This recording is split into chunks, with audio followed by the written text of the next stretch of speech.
The Scottish Government is in suspended animation, from juryless trials to the National Care Service Bill to the scrapping of climate targets. It's clear that we cease to have a government that can get anything done. Let's look at how detrimental this is through the prism of the climate crisis.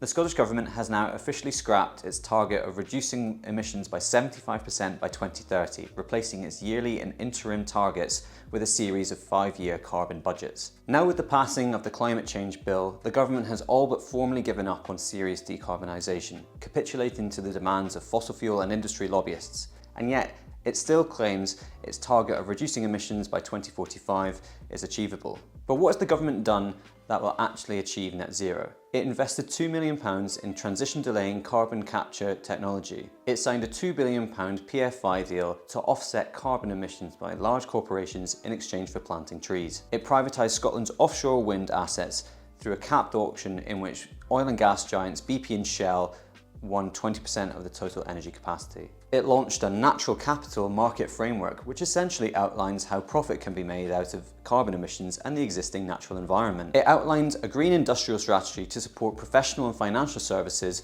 rather than help oil and gas workers to reskill.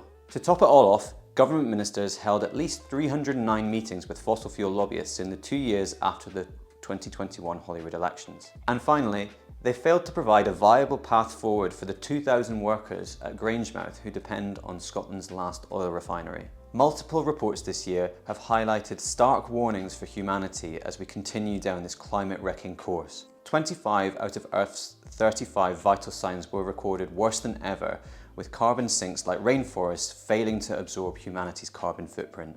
We need a functioning government and we need a Green New Deal, and we need them now. No more targets which can be scrapped at will, no more postulating. We need investment in communities and renewables, and we need the political will to avert societal collapse.